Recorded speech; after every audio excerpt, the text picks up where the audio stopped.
woman's account of her childhood experience off the grid inspired a critically acclaimed memoir. Tara Westover's book, Educated, chronicles her account of growing up isolated with her family in the Idaho mountains. Her father was a survivalist who distrusted all forms of government. Tara Westover writes that as a child, quote, "We had no medical records because we were born at home. We have no school records because we never set foot in a classroom. At this moment, according to the state of Idaho and the federal government, I do not exist." Westover charted her own path, attending college at 17, earning a Ph.D. from Cambridge University. How did she do that? Tara's book is already on Amazon's bestseller list, and she joins us at the table to discuss. Tara, first, congratulations and bravo. I've never read a story like this, and I look at you, I was curious to see what is she going to look like, and you walked in here looking so normal. So let us understand. What a relief. Yes. Yeah. I was relieved, too. But give us a sense of your childhood. You're the youngest of 7 kids. You don't even know what your exact birth date is. I don't. I've narrowed it down to a couple of days. So I was raised on this beautiful mountain in Idaho, and it really was a beautiful place. But my father had these radical beliefs, and because of those beliefs, we were a bit isolated. So like you said, there was no school. We never went to the doctor, not even when we were injured. And my father had a junkyard, so we got injured a lot. Quite a bit. Serious injuries. Yeah. You had head for the hills bags. Yeah. You guys had to be packed, ready to go at all times. Yeah, there was a lot of skepticism and fear of the federal government, and that possibly because of the way we were living, that they might kind of come, maybe try to force us to go to school, that kind of thing. Your father believed that all these forms of government were agents of the Illuminati, right?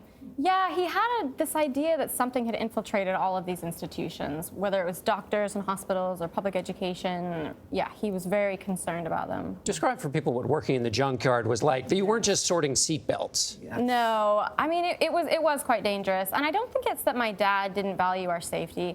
He just didn't have that bone in his head that said, this is dangerous, don't do it like this. And so we would get injured a lot. And then because he had these beliefs about doctors and hospitals, then we would treat those injuries at home. You were impaled, your brother's leg caught on fire, your father was severely injured by an explosion, and those were all treated at home by your mother, who was making tinctures and essential oils in the kitchen. Yeah, and my father's injury was the worst of all of them. I mean, he was standing next to a car when it exploded, and he was really badly burned. So I think it proves, it wasn't that he didn't care about us. It's just the way that his mind worked or the beliefs that he had, it just wasn't, just he was going to live that way. A big part of the book is the relationship that you have with one of your older brothers. You know, you give him a pseudonym in the book. You give him the name Sean. You name your other brothers, but Sean is a pseudonym. And he was extremely emotionally and physically abusive with you. Yes, he Why? was. And when I confronted my parents with that information, they decided to try to convince me that I was insane and I couldn't trust my own memories. And ultimately that would lead to an estrangement from my family. At first, that was their choice. They ostracized me for speaking up about my brother. And then eventually, it took me a lot of years, but then that was also my choice. And it's important to say that you have 4 brothers, Tony, Tyler, Richard, and Luke. You are not talking about any of those. You're talking about Sean, and you've given him a fake name. Exactly.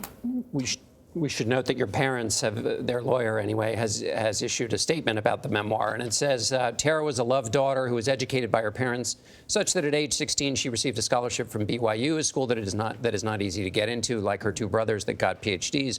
Homeschooling was a sufficient foundation for their education. How do you react to that? Well, one of the reasons I wrote the book is because of the gaslighting I experienced from my parents, their continual denial of things that were happening, like with my brother. And so I guess for me, I would say I love my parents. I believe they're good people. But I think the tragedy here isn't that bad people do bad things. I think the tragedy is what good people do to keep secrets. But how were you able to get an education, to go to Harvard, to go to Cambridge, to go to BYU, when you had not really been to a classroom? Well, I had an older brother who had done the same thing. He'd educated himself, he had bought the books, and he had just taught it to himself. And he told me that I should try to go to college. So I bought an ACT study guide. I tried to teach myself enough math and grammar. You bought textbooks and I studied did, those and on your own? I learned enough to kind of scrape through the ACT. I mean, that statement isn't completely factual. I didn't have a scholarship. I barely scraped into BYU, but I did earn one eventually through getting grades. But it was really difficult. I mean, I arrived, I didn't know what the Holocaust was. I once asked what it was in a Yeah, you whole told that moment in classroom of class where you people. came across a word you had never seen before, and you said, I don't know this word, and everybody looked at you like, where have you been? I think they thought I was denying it. I think they Yes. thought I was denying because what is this? I think they heard it that way, but I meant it completely sincerely. I didn't know what it was. Did you have to write this book? A lot of it, what it's about is claiming your own story from other people who are trying to tell you your story. Did you have to in order to complete that?